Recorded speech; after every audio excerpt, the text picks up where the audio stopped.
Welcome to Season 2 of Trap Talk. Brought to you by Craigoff. Welcome back to another episode of Trap Talk. I'm your host, Zach Nannini. I'm here with my co-host, Richard Marshall Jr. We are live in the Trap Talk building at Sparta, Illinois. 2024 Grand American. 2024 Grand American. We're having a good time. We're enjoying the space. It's looking good. Thank you all for coming by. And we have the pleasure of interviewing Mr. Mike Hampton today. Not only is Mike a longtime shooter, but he is one of the original sponsors of Trap Talk through Remington. So he's been with us since day one. We really appreciate that support. And he's a wealth of knowledge. So thanks for being on the show today, Mike. You're very welcome. Thanks, Mike. We appreciate it. Would you introduce our guest? Yeah, so Mike's been in the industry since the 60s. Yeah, long time. Very long. We were born. But Mike not only ran the NSSA and SCA, he also was a trap shooter at one time. I Still heard is that. a trap I shooter. heard that. But he has won a Grand American ring. He won the doubles championship in 1981. I was 7 years old at the time. Not shooting yet. But Mike has been a big aspiration to shooting sports all over every association, okay? He was tournament director here at the Grand for multiple years. So you've been in the business for a long time. All-American trap shooter, open team, industry, of course. Back when we had an industry. We don't have an industry category anymore. But you've been a wealth of knowledge for everything, a help with everything. Now you're with, Remington Federal, running the program for them. So tell us a little bit about what you're doing, how your career started, the whole works. Well, it started a long time ago. We used to have, in the little small town I was born and raised in southern Missouri, we used to have what they call turkey shoots. Where they put a few bales of hay up and have a handset machine, and they threw one left, one right, and one straightaway, and somebody might break three and they win a turkey. And at that time, when it was a turkey shoot, they had live turkeys. That when you won one, you took a live turkey home with them, then had to deal. How to shoot the turkey. But a little neck ringing. Slowly graduated past that in 1964. I started shooting registered targets, mostly was in Arkansas and southern Missouri. Not many tournaments, but I went to the Grand the first year in '64. So this is my 61st year competing at the Grand American. Wow. I don't know if there's anybody on the grounds that shot any more than that, any longer than that, but it's been a long process. I've enjoyed the Grand. Fortunate enough in the 70s, I broke a 200, and there was a lot of rain, a lot of wind. There was 5 of us went out to the line to shoot for the North American Clay Target Championship. Wow. I wasn't fortunate enough to win that year, but in '81, when I broke the 100 in doubles, there was only 5 of us shooting doubles. With the 100. Only 5 broke the 100. And Ray Stafford was one of them. Larry Russo was one of them. And the first 20 rounds, 2 of the gentlemen that I can't remember their names fell out. And it was Ray and Larry and I. The second round of 20, Larry missed one. And so Ray and I were 40 straight, and at that time nobody had broke more than 40 straight in 1981. Yeah. And so the Ray was always a leadoff man back then, and I hated to lead off, but it was my turn in the shoot-off to lead off. Yep. So Ray and I were friends, and I offered Ray to lead off, and he smiled and said, "No, thank you, not this time." No, thank you. No, thank you. Not this time. He knew the gig was up. He knew how much I hated it. Yeah. And I shot the first pair. He shot and missed the second bird on our third round, and I called for pull the next pair, and I shot the first bird, and then put the saddle on the gun and rode it out and clinked it, and broke the second pair. And then I went to shooting fast, and I broke it. Was very fortunate to break 60 straight. And that was the year '81 that Ray had won all the records and had a lot of records that year. He was on fire. Yeah. So I felt more than lucky to be able to win that. Fortunate to win the, yeah. But the 60s and 70s, about the early '80s, the game started changing.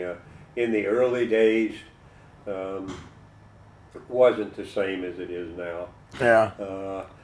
You had kids in the trap house, you had handset machines, some of them were wore out, they couldn't throw 5 targets the same height, and you had kids doing the scoring and the pulling, and if you went down 4 traps and you got 4 good machines, 4 good setters, 4 good pullers, you were the luckiest guy on the grounds.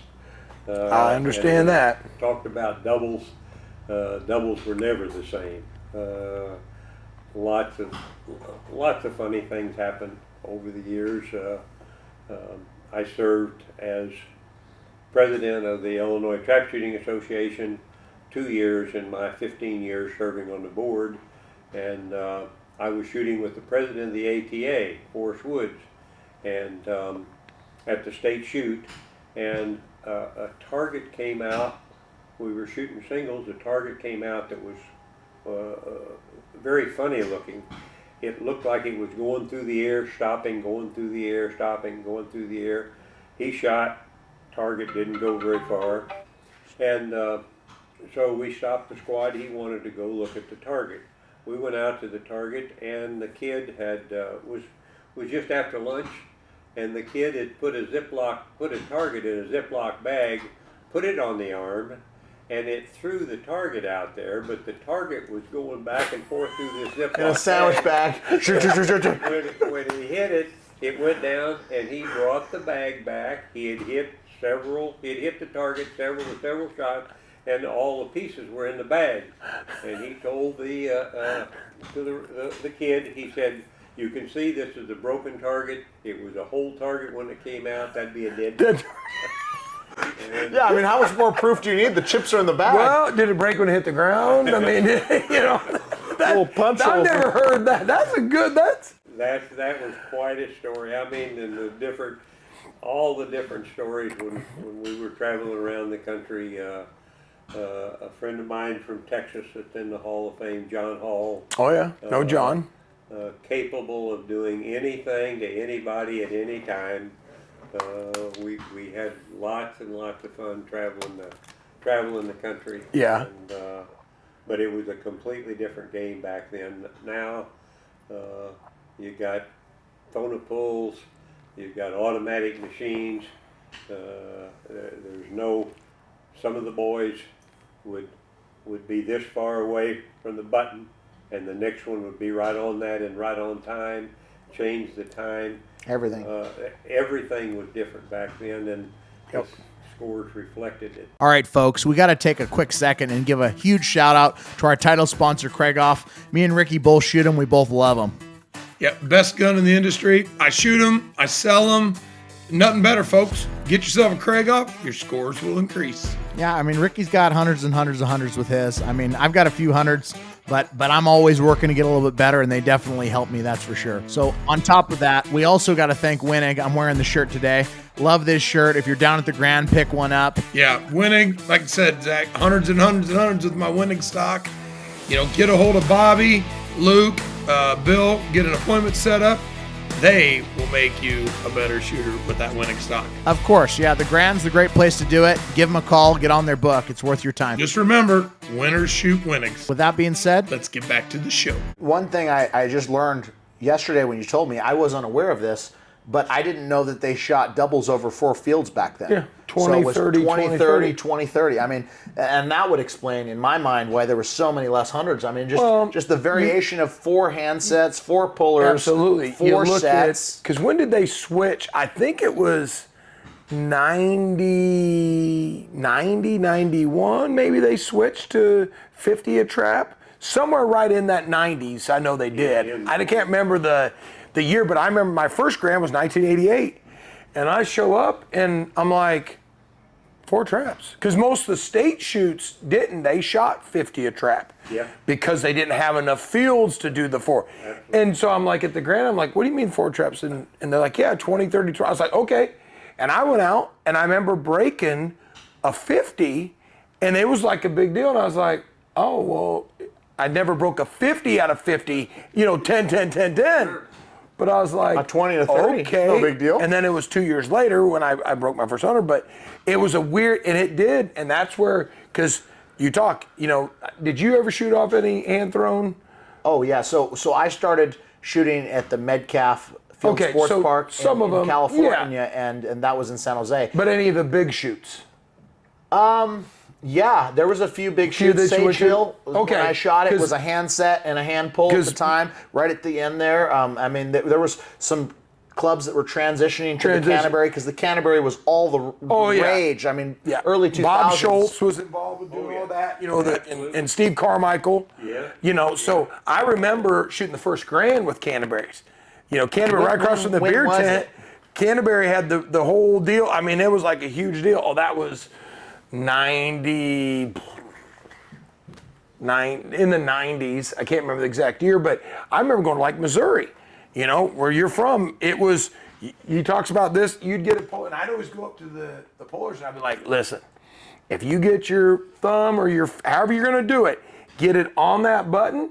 When it calls pull, hit it. And they're like, okay. And they'd sit there like this, and all of a sudden, pull, versus pull. And they were like, oh, and you'd go, and that's when you knew the certain banks back then, these kids worked or adults, and you'd get the same ones. They'd be like, hey, how you doing? I'm like, okay, today's going to be a good day. Or you'd go, oh, we're going to be on a little bit of the struggle bus. Make sure you keep that gun still, because it was. And that's why people look, and like you just talked about it, is circling back to your Grand win. Breaking 100 in the doubles back then was a big feat. Only 5 people. I mean, Exactly. We're getting 8 or 10 times that some years here. I mean, 30, 30 I mean, people. I've been in there when there's been 17, 18, 20, good weather. Look at all the hundreds that are broke across the country nowadays versus back then. I mean, I went back and looked at my records and stuff, and I'd break like 3 or 4 and this, that. And then when I remember the transition from the handset, Winchester traps, to the Pat traps, and I was looking in the one year, I think I broke like 2,900s in doubles, and I was like, then the year before, I was like, oh wait, yeah, I can tell by the scores this year, oh, those were handsets. Now, handset actually threw a great target, but you'd get some, like you say, the bushings are worn out, the bearing. Them targets, Zach, I mean, you were shooting a lot of this. What do you think the biggest advancement for trap was from then to now, in your opinion? Well, the photo polls where you could get 100 targets when you call for it was very important. But just as important is if you had a kid that was really trying and would put the target on the arm the same way every time Yep. that you got a good target, that was good. But trying to get good machines, good setters, and good pullers, and in 81, well, in the late 60s, the Illinois State Shoot was fairly windy that day. I broke the first 100 in doubles in Illinois. I don't know what year it was. I was in college.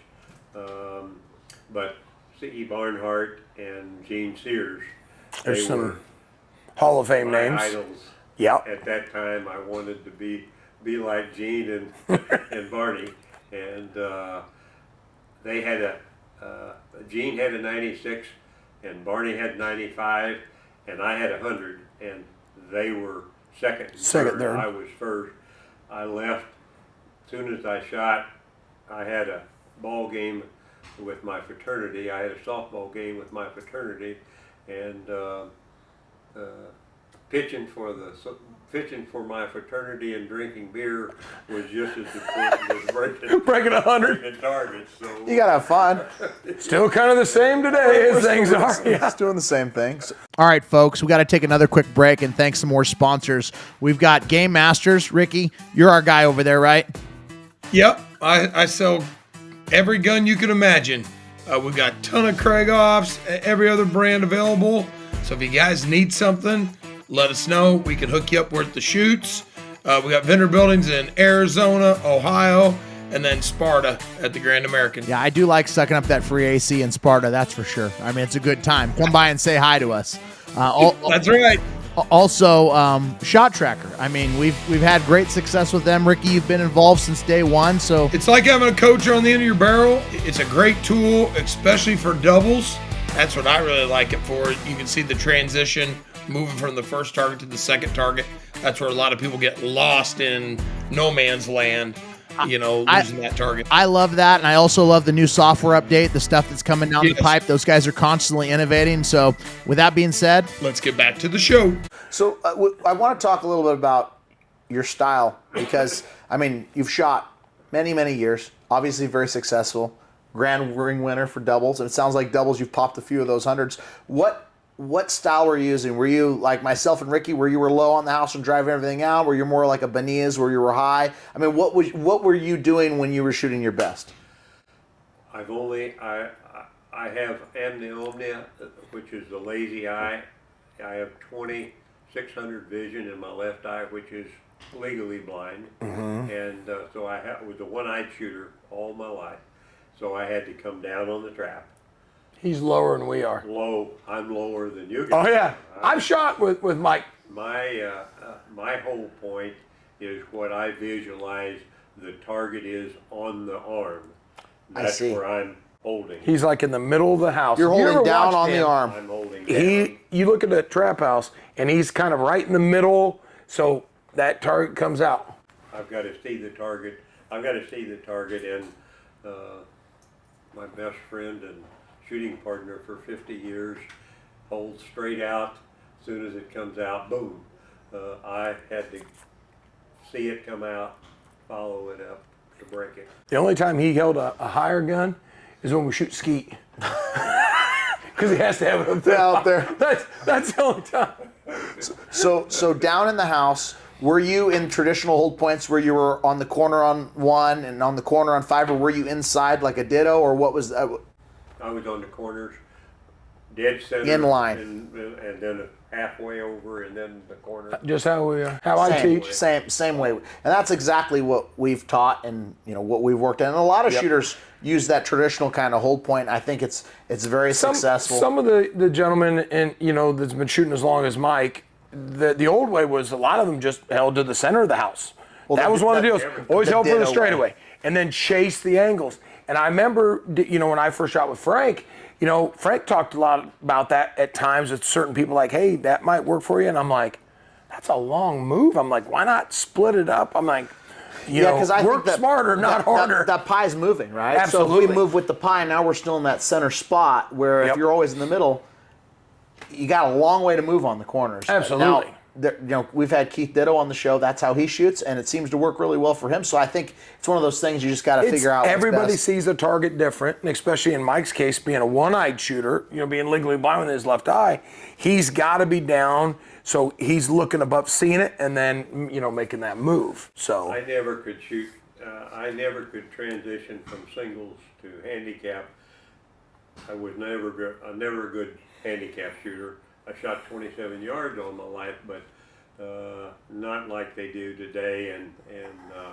But the doubles, I want to say one of the last times I broke 100 in the doubles at the Grand was the year Nora Martin won the doubles. 1993.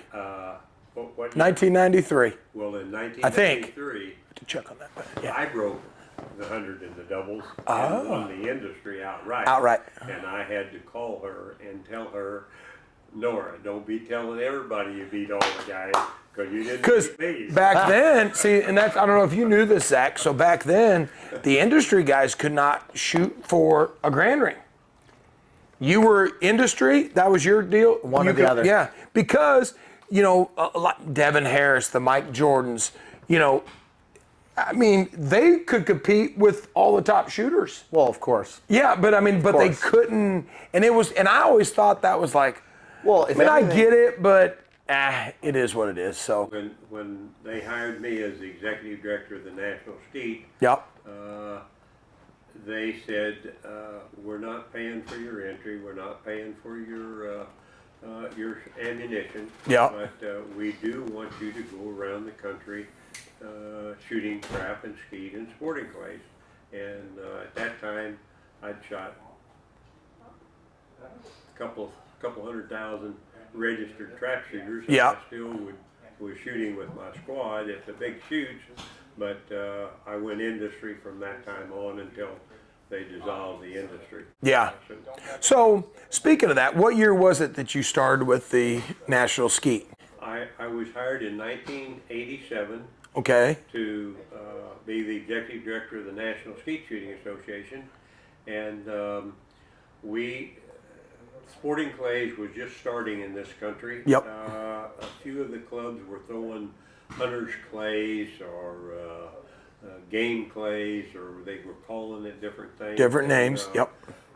We were introducing NSSA skeet clays, but shortly after that, in the fall of 1988, I asked the executive committee of skeet to either get out and let somebody else do that right, or get involved and separate, have a division of sporting clays. And in 1989 we started the National Sporting Clays Association, and that grew very rapidly because there were several sporting clay groups around the country, but we were the only one that was a 501c3 that was, I had a couple of the different organizations called and said, what's the difference between the National Sporting Clays and our deal? And I said, well, your deal's for profit. Every dollar you take in, you're keeping 99 cents and spending a penny. Yeah. Our deal is we're spending 99 cents with the shooter and we're keeping a penny. Yeah. And that was an uphill battle for a lot of years, but now there's the National Sporting Clays is the organization.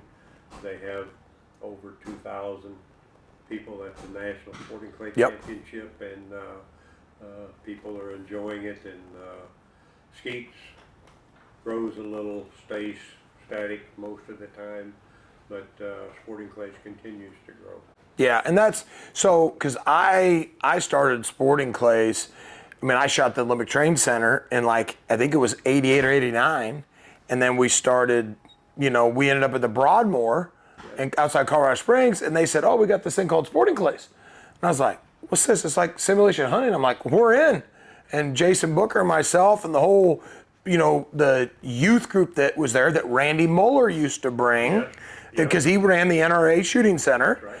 And we did all this stuff there, and we took out, and we all just had we didn't have our trap guns. They said, "Oh, we got 1100s." I'm like, "I'm in. That's what I hunt with." And we went out there, and we would, give us shells, and I don't know how many cases of shells we shot. Like, this is fun. Yeah. And then, I got back home, and there was a club outside Lincoln that actually had sporting clays, but they had some football players from the University of Nebraska. They were hand thrown. Like, they had your regular hand thrower, but they'd have it on a broomstick that was beefed up because they were snapping these broomsticks, and they were throwing these targets 80 yards, and good luck hitting that. And, but so going with that, because a lot of people don't know, the NSSA owns the NSCA. Yes. Yes. So that's the NSSA is, like I said, a 501c3. Yep. And when we separated, the executive committee gave the executive director the authority to promote sporting clays, and that's when we started with a division of NSSA, which there's an international division of NSSA, International Skeet, Yep. and there's the NSCA Sporting Clay division of NSSA, but it's still under the 501c3. The umbrella of the The NSSA. umbrella of it. But there's the governing body is made up of sporting clay shooters. Yeah. The two organizations working together, if your membership is primary skeet, you're also a member of sporting. Yep. You're primary member of sporting, you also can shoot registered Skeet under the same. So it's just a it's cross. combination, Yeah. it's back and forth. Because I'm a life member. I was going to say the Oh, life members are both Yep. of both organizations, and I don't know in the early '60s, my older brother and younger brother and I and my father were all life members of ATA. Yeah. And been that since the early Since 60s. the so it actually took a trap shooter to come up with the sporting clays deal. That's what I'm hearing here. So let me just shout out to all my sporting clays buddies. Well, the one thing that I was able to do different is in the skeet clubs and the trap clubs, the philosophy of the members is how cheap can we throw targets so we can have more members. Yeah. And that's not that's not the mentality of when I started developing sporting clays.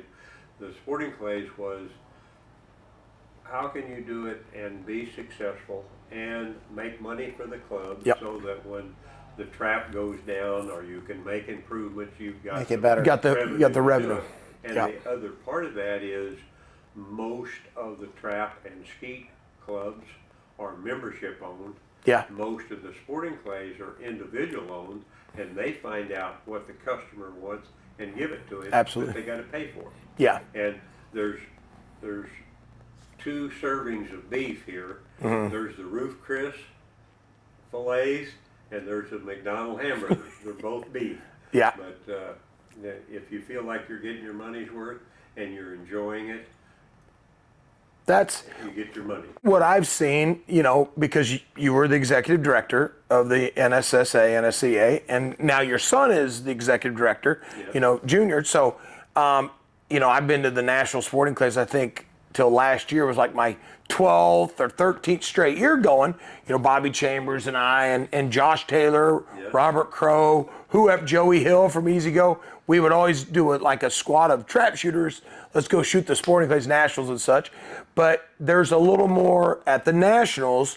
They do, free drinks, free dinners, that sort of such stuff for the entries, and versus like at the Grand, the ATA doesn't do that. The cost is a lot less targets for the Grand versus the National Sporting Clays. I've also been to the World Skeet Shoot because my first World Skeet Shoot, I shot my very first 410 registered world targets shooting with Mike. Well, there you go. Was on his squad, and I actually broke a 25 straight, and I was like, oh, this ain't bad. And then the next round, didn't go so well. But Back it up it to was a something. lot of fun. But looking at it, they do the skeet sporting, it costs a little more, but they also give back a little bit to that, versus where the Grand's a little cheaper.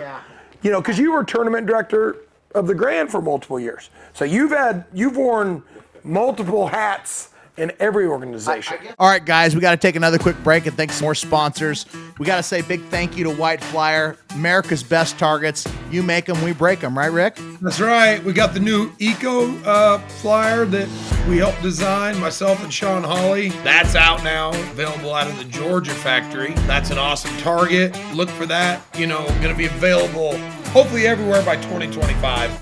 But yeah, they are best target in the industry. I'm looking forward to the Blue-Gray Shootout this year at the Grand, too. That's going to be a fun event. Yeah, you're in that too this year, aren't you, Zach? We both are, aren't we? Yeah, well, yeah, I'm in it. I didn't know if you made it or not. See, yeah, that's okay. I skated right in there. Don't you worry. But, we got another sponsor we got to thank. Yep. Shotguns West, the Pulas, baby. Check out these wings. Ricky don't got these. He ain't that stylish. Oh, folks, listen. Zach tries to wear these driving down the road, doing podcasts. It's okay. We still love Hey, it. when you look good, you don't have to apologize. Remember that. Not only can you hit more targets, but you can look good doing it. Give Ryan a call. That's right. With that being said, Let's get back to the show. my question for you, Mike, is you have so much expertise. You have so much time in the game. You've sporting clays, skeet, and trap. Looking at the game where it is now, what do you think it's going to take to keep growing it? What would be some advice that you would give to get the game where we want it to go? Well, they're doing a great job with bringing youth shooting to trap shooting, to skeet, and to sporting clays. In my opinion, we need to get all of the youth organizations together to promote rather than have Divide. probably 5 or 6 different youth shooting groups. But here today, there'll be close to 2,000 kids that are here shooting skeet and sporting clays Thursday and Friday, and then Saturday, Sunday, Monday they're shooting doubles and handicap and singles with probably 1,600 kids with the trap. There's a lot more shooting trap, but the youth shooting over the last few years have, I would say, kept both skeet and trap from the decline. The youth shooting is a great part of it, promoting that, and that's why Remington and Federal are giving caps and t-shirts to every kid that's participating this week. Comes in and can get a free cap and a free t-shirt, and we like to see the smiles and mom and dad saying thank you for putting something back, put something back in the game. But the youth shooting, when I was tournament director here, the first year they came to Illinois, to the anti-gun state of Illinois, there was 50 state police cars. Oh yeah, I remember. Yeah, And it was jam packed. It looked like crazy. It looked like the president was going to be here every day. Like unbelievable. Yeah. When I was the tournament director, I found out that the top state police in Springfield, the colonel of the state police, my wife had taught in grade school. So I invited him down, and when I was here, we sent out a survey for everybody to fill out a survey, and the back page said, tell us what we did right and tell us how to improve it. And tell us how to improve it was, get the police out of here. We don't need a Gestapo here. Yep. We're law-abiding citizens enjoying shooting firearms. It's simple. And he read through that and he said, Mike, don't worry, we won't be here next year. And from that time on, It's they been haven't been. no, absolutely. It was just the first year. Oh. It was like Homeland Security, like the whole thing. It was like, wow, but It was bad. They cleared what they seen. They had to see. Oh yeah, Right? They had to see what it was, and I think they had heard misinformation, like, oh, there's gonna be a bunch of people running around with guns, carrying everything. No, it was a safe environment and such. But yeah, how many years were you tournament director? I was tournament director for 5 years. 5 years. For 5 years, from 2006 for 5 years. Yeah. And, some significant changes. They had to change some of the laws in Illinois. You couldn't have your gun out of the case in a golf cart. Oh yeah. Sometimes at the end of the day, after the shooting's over and you've got your guns put up, some of us enjoy a cold beer. Well, you couldn't have a beer in a golf cart because that was a motorized vehicle with alcohol, and so all of that's changed for the grounds for the better of this event. But those are the kind of changes that a more active. If we've got to grow on just like a pyramid, we've got to grow it from the ground roots up. Yep. We can't start at the top and try to grow shooters with your caliber of shooting. We got to start. You all start. Yep. And they've got to, for every 100 recreational shooters, we might get one registered shooter out of that. Absolutely. That's about what it is, and it doesn't make any difference if it's skeet or trap. In sporting clays, it's a lot more than that. I mean, Yeah. they enjoy shooting, and nobody asks you what you broke at a sporting clay shoot. They ask you, you have a good time? And if the answer is yes, then you're gonna go back. Yeah, I think that it's a shift in mindset, because there's a lot of people that are like, well, I don't want to join the ATA, or I don't want to go to a registered shoot until I break my first 25, until I break a 50 or I break 100, because I'm not going to be able to compete. And that mindset is completely gone and off the table in sporting clays. Because I went down to the Nationals one time. You shot the year with Bobby that I was going to teach. When we were going to Dubai, they're like, hey, he needs to go. I said, you need to get down there and shoot a little tougher targets than old Gateway. And I called him and I said, hey, what do you think about me coming down there and, you know, maybe helping me out? Can I get shells or something? He's like, you come down here, we'd love to have you shoot some sporting clays. He says, I can find a job for you stocking shelves. I said, great.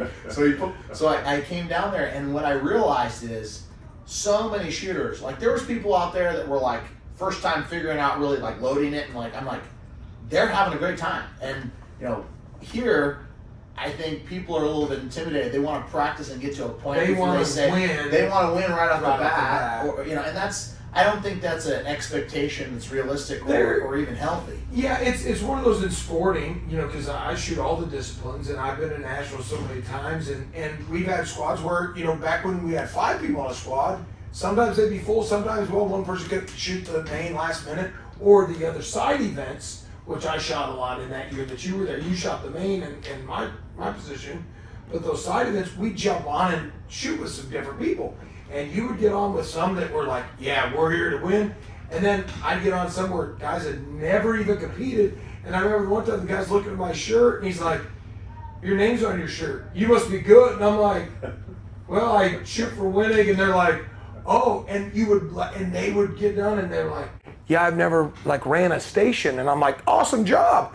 That, you know, it made it actually more fun for me versus like the one year I shot the feet task with Doug Vine, Derek Mine, you know, and I'm like, okay, I know I'm gonna be low, man. And then I was high on one of the parkours. I was like, yeah, what's up?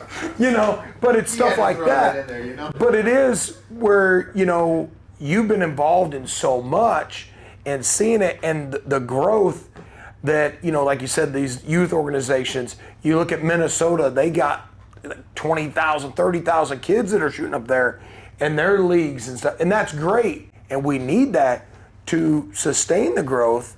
And that's one of the things here with the ATA. I mean, like I said, there's a couple thousand kids going to be here for the AIM. And, you know, we need to continue that. And with you guys supporting and doing that stuff, that's awesome because kids, as you know, mom and dads are footing the bill. You know, most of the kids aren't.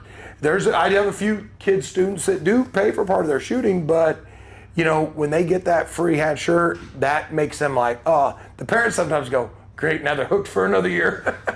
Yeah. You know. All right, Trap Talk listeners, let's take a couple seconds and thank a couple more sponsors. First of all, Remington's been with us since day one. I've been shooting these shells since 2007. I shoot the Nitro 27 from the 27-yard line, ounce and eighth, 7.5, and STS, ounce and eighth, eighths for singles and doubles. They've worked great for me, as they do a lot of top shooters all around the country. Give them a try. Don't forget the gun club line when you're practicing and you're wanting to save a little bit of money. We'd also like to thank another sponsor, Outlaw Engineering. Randy Freston, R2. I've known Randy since 1988. They do engineering, surveying, drafting, GIS, civil, structural, land development, wetland permitting. They do it all. And they're friends of trap shooters. I mean, they're a trap shooting family. They've been in the ATA forever. His dad's been involved. They're involved. They're a beautiful family. They're great people. And we just love that they listen to the show, and we love that they support Trap Talk. Yeah, his dad was past president in 1989. So I really want to thank those guys for the support. I really appreciate it here at Trap Talk. With that being said, let's get back to the show. It's definitely a shift. I think people have to have that forward thought that it's going to be 15 or 20 years until they come back and become that consistent member again after they get into the real world. But there's not very many people like Rick and myself that have never put it down. Mm-hmm. You know, you pick it up and you just run with it your whole life. One grand, I missed the grand 1993 that Nora won. That's the only grand I have not been to because I was 18 and didn't have the money to come. Didn't know it cost $5,000 to shoot.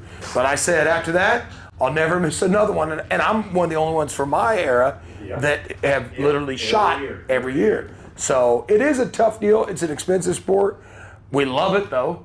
Yeah, And obviously. yeah, I mean, this is a We got great the man here. Exactly. Well, 61 years.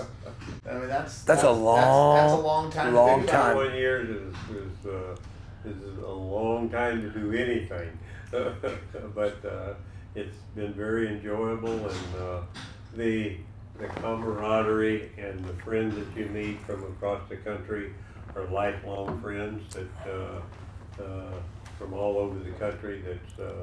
That's the important part. You do. It's nice to break the targets and to win some. Yep. But that's not the only thing.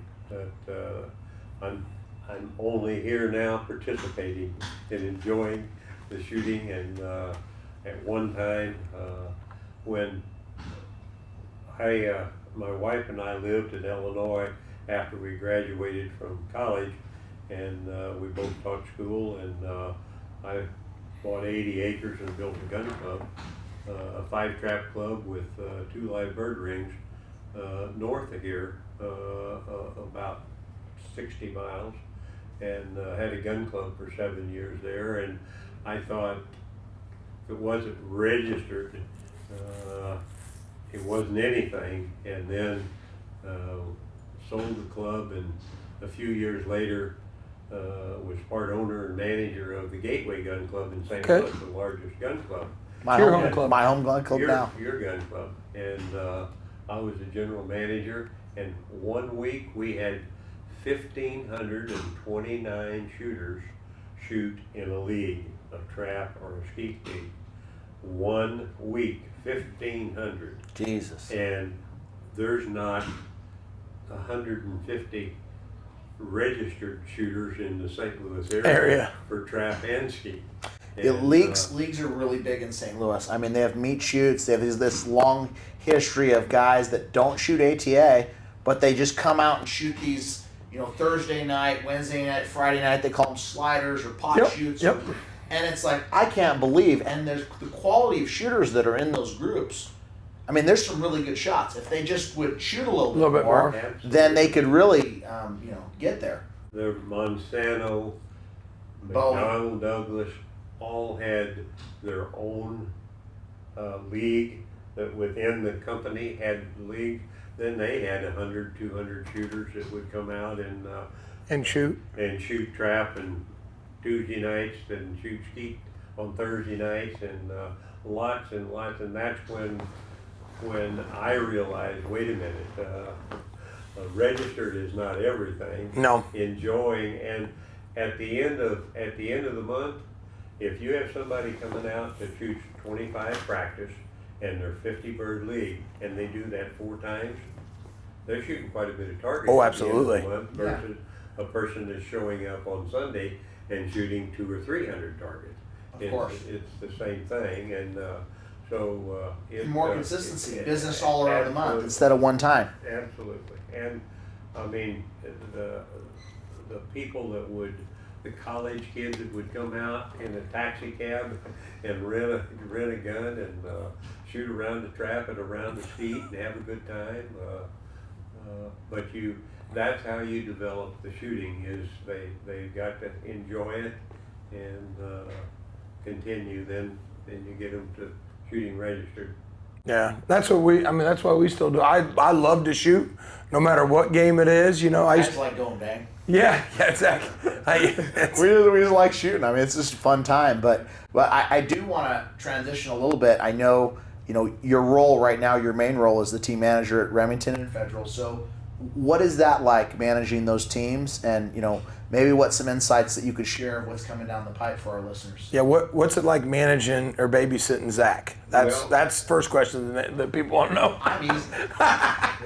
I'm only managing 60 shooters that trap and skeet in sporting clays for Remington and Federal. Yeah. And all of the 60 are the greatest shooter in the world. And if you don't believe it, you have to ask them, and they'll tell you. I am the greatest. That's true. I am the greatest, and so I need more ammunition. You need more, yeah.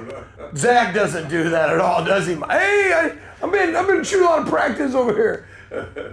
But it's kind of like herding cats. But I've not always been the gentle guy. That I've mellowed out to a little bit. There was a time when these are the rules, and by God, you're going to follow. Yep. When you're dealing with a lot of people like that, you gotta make some rules for sure. There are rules that they have to follow, but they're not. The first rule is you can't do anything illegal. That's a fair rule. It's a fair rule. And I mean, the one thing that I've always felt, because I've shot with you guys for some years now, and you've had the cookouts at the store. You've had events where there's a lot of team bonding, there's a lot of camaraderie, and I think that that's been really, really helpful to get to know these other shooters and to be loyal to the brand and really appreciate all the work you're doing, because it's not easy to run that store for 2 weeks here at this one shoot, and then I know you do it in San Antonio and everywhere else. So I'm sure that's a lot of work. Well, it's rewarding to see you. My goal is to find some good character, good people that also shoot well, and get them on the team and provide them with some ammunition, clothing. But it's important to have the camaraderie, knowing the shooters.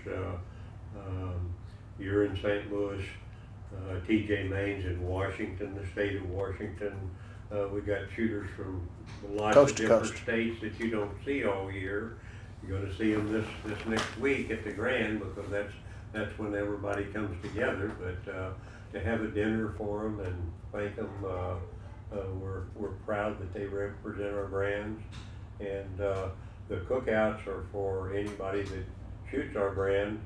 Are welcome to come to a cookout and have a hamburger and a cold beer and sit and visit with the top shooters and other shooters and have a good time. Part of the Grand is not just out there pulling the trigger and trying to win, but after the shooting's over, to enjoy visiting with people that you don't see all the time. Yeah, because we don't see everybody. It's like our good buddy Dave Kelly. I remember back years ago at the Grand in Vandalia, that's the only time I would see Dave.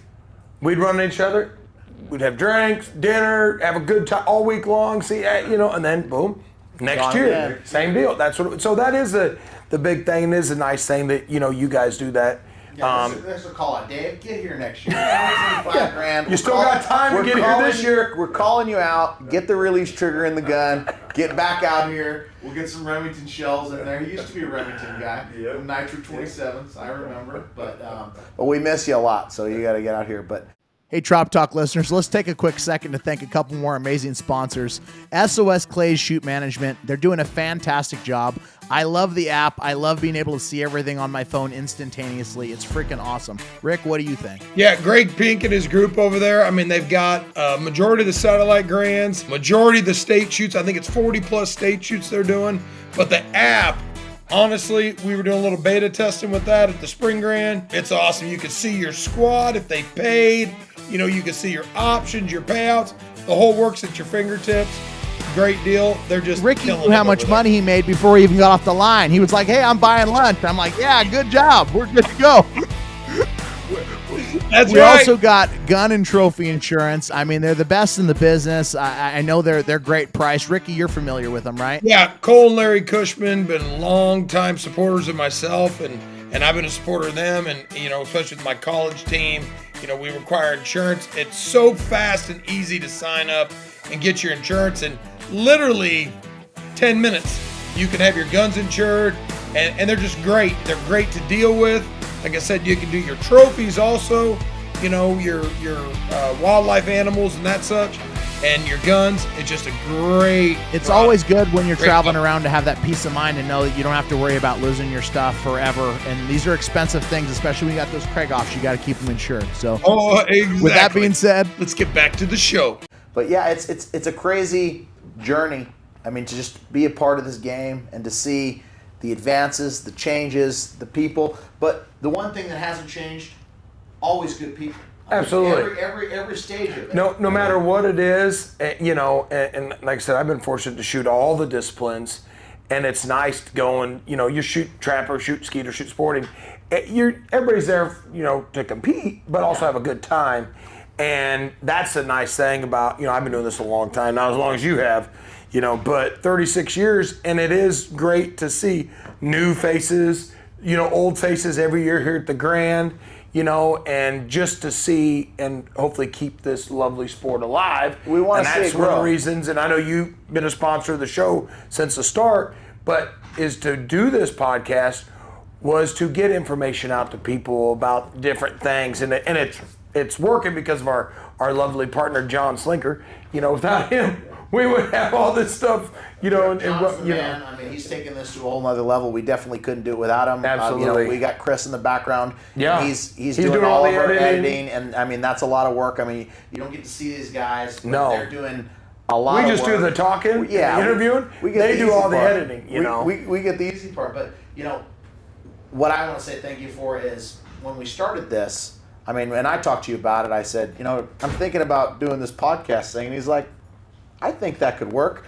And I said, what do you think about being support? And he said, absolutely. So, you know, we really appreciate you seeing the vision and wanting to do something new because you know, Yeah. this isn't common for our No. sport. And I think that nowadays people are looking for that information. They want to have the history. They want to know what all the greats were doing and what's changing and what we can do to make it better and get it to where it needs to be because we all love the sport. So thank you for being with us from the beginning. Yeah. Okay. When I think back into the 60s and I used to come to the Grand, didn't make any difference. I had to find out where C.E. Barnhart, where Gene Sears, where Britt Robinson and Larry Gravestock was shooting, where at one time early on there was a squad of Steve Carmichael, John Hall, Dan Vanias, Britt, and he had different people, sometimes Roger Smith. Yeah. But that squad, when the shoot was over, generally when that event was over, whichever one of those were high in that squad, That was it. That was the winner. That was the winner of the event. winner. Yeah. And that's what John Hall, I still quail hunt with him every fall, and he still keeps up with it. His shoulder, he can't shoot anymore. He's in the Hall of Fame, but he used to say he's one of when I introduced him into the Hall of Fame, I had a ream of paper about that far, and I said, I want to read to you all the runner-up trophies that he won. That's messed up. Oh, that's messed up. What? See, That's a Zach Nannini move. he just took the guy's legs out from him. That's how we do it here at Trap Talk. We don't hold any punches back. That's awesome. I said, Vanias or Carmichael, one of them was going to beat him, and he was going to win runner-up. I remember when we interviewed Carmichael talking about that stuff because that's how it was. You know, when I was shooting with Leo a lot in Fred Copy, it was, we always said whoever was high on the squad Gets probably the going to deal. win the event. And and I looked back because I still have a lot of, my wife says I'm a hoarder on that stuff, but all the info and the payout sheets and trophy reports from shoots, and you can look back and I'm like, wow, This is a that good is one. true. And you'd start, and I'm like, interesting. But we had a lot of fun. It was competitive but fun. And I mean, shooting with those guys, I mean, I was fortunate. I did get a shoot with Roger Smith when he came back after he was inducted to the Hall of Fame. And then he shot again. And then I also shot with Britt Robinson.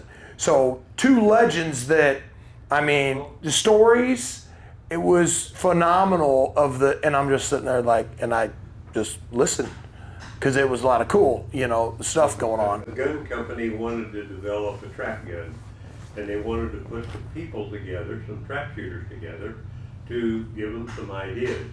So we all went to the Silver Dollar in Florida. Yep. And John Hall, Steve Carmichael, Leo Harrison, Mike Jordan, myself, Tommy Nichols was with Guns Unlimited, Yep. still with Guns Unlimited, several others, and we would go down there and we would talk shotguns in the morning. Around noon, we would shoot the guns, and then in the afternoon, we were off to play golf or whatever we wanted. And the camaraderie playing golf, Steve Carmichael, way back then, had bought a $100 pair of tennis shoes, brand new tennis shoes, and John Hall wanted to play golf, and of course, John, being from Texas, didn't bring anything but 2 or 3 pair of cowboy Boots, yeah. And the pro said, "You're not playing with these cowboy boots," so he puts on the tennis shoes to play golf. Well, it rained the night before, and the first hole, Leo hit the ball several times, and when we all decided, "Leo, take a 10, pick the ball up and throw it out. Throw it. You just take a 10 on the hole. Don't worry. Don't be taking more time." And John hits one in the middle of the water hole, and Steve said, "Well, just drop it back here in the dry." And John said, "No, I'm going to hit the ball." He walked out and with those brand new $100 shoes and mud all over brand new shoes of Carmichael's to hit the ball. Oh. There was lots and lots of fun, and those are the times that you remember. Later on in that, Steve Carmichael killed a 6.5-foot rattlesnake on the green. I mean, there's lots of stories. Lots of stories that go with those shooting, that not just about shooting. Shooting, absolutely. It's a family. That's what the shooting is all Absolutely. about. When it's all said. That's what I grew up with traveling with Frank Hoppy and then with Leo and stuff. And, you know, a lot of different people over the years. It was just all, you know, family and had a good time. Of course, we all wanted to win. Yeah, absolutely. But at the end of the day, it was more about being together and enjoying it, you know. And started shooting international, and we're at Fort Benning, Georgia, shooting an international. The first time I met Frank Little and Kay Hoey. okay. Those two were just getting started in the trap shooting, but they were shot well enough that I wanted to pay attention what they were doing. Oh, yeah. And look what they develop into. I'm getting ready to say both of those are legends as well. Yeah, Kay was the first person to ever win all 5 championships here at the Grand. I know that because in 2006, he won the Grand American Handicap that year because I was in the shoot-off. And he broke 25 straight, and I broke 24, and I was watching the next trap, and everybody had missed, but there was 2 guys on the other trap. I'd seen one of them miss, but not the other one. We got done. I said, "Kay, you got a 50-50 shot of winning the Grand." He goes, "How do you know that?" Because he always called me Richie. And I said, because I watched the other guys. He said, "What are you watching them for?" I said, "I already missed." I was like, just checking, hey, how are they doing, you know? And then they announced over the PA. And he was just like, because that was his ultimate goal, was to win all 5. And that was the one he was missing. That's right.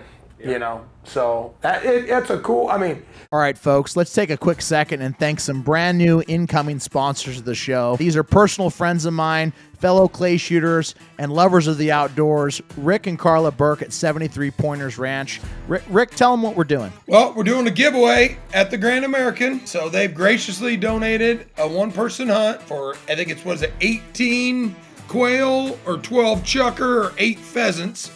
Your choice, guide and dog.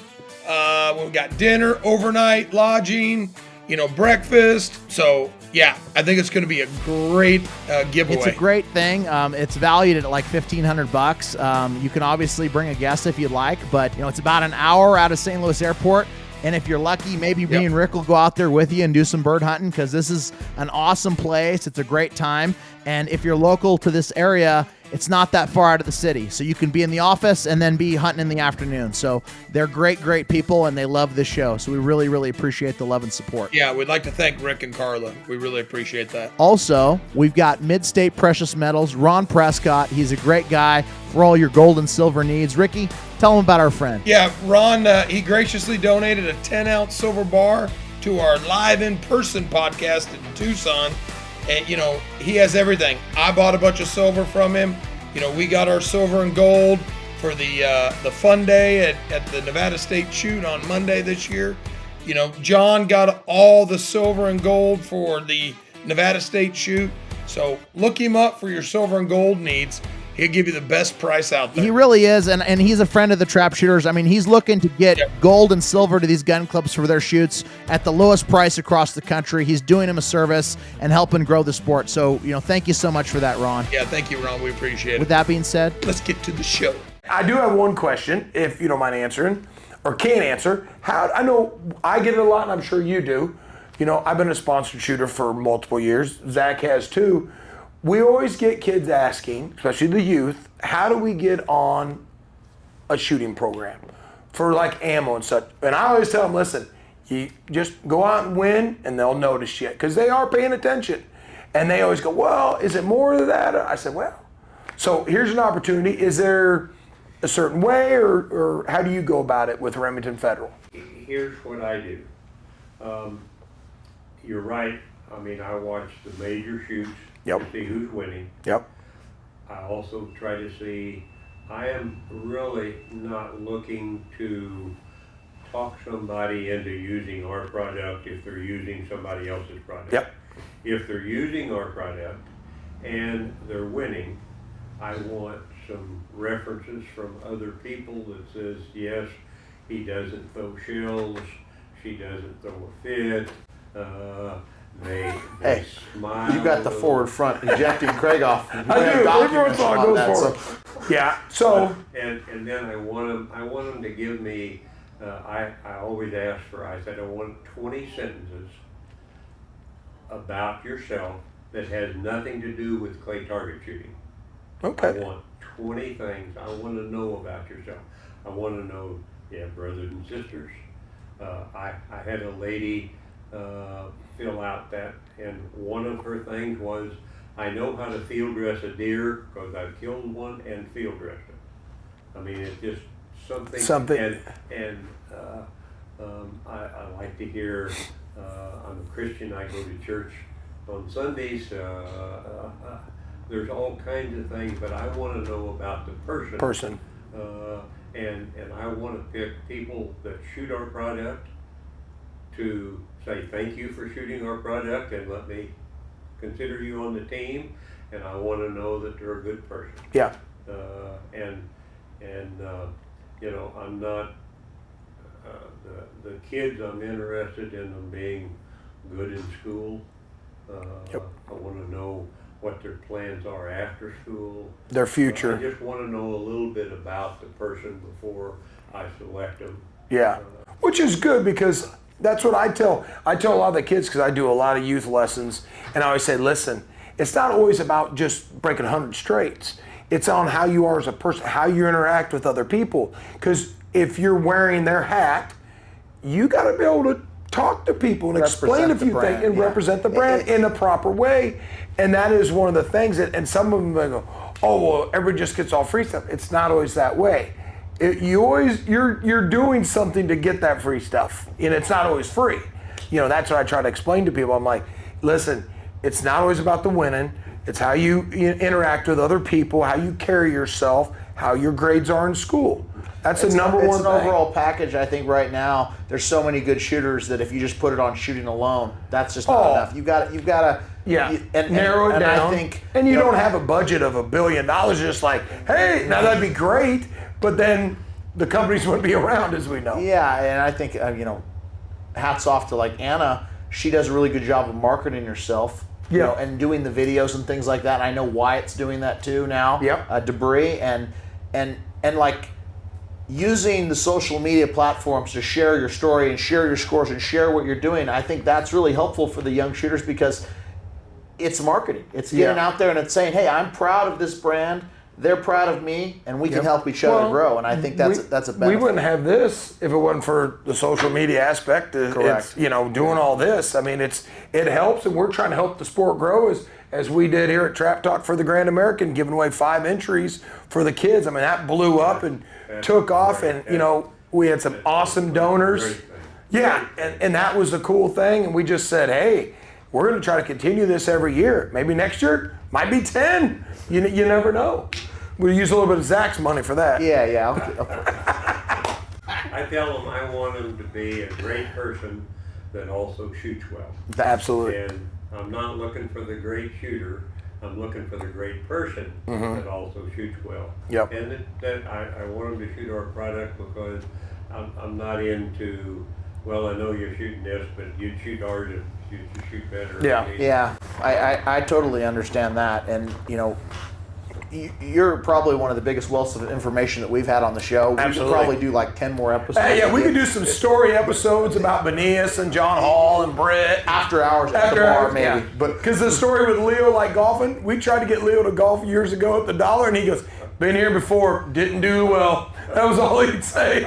Is there anything else you want to share with the listeners before we get out of here today, Mike? I would just, say, when you're shooting any of the clay target games, enjoy. It's not all about winning.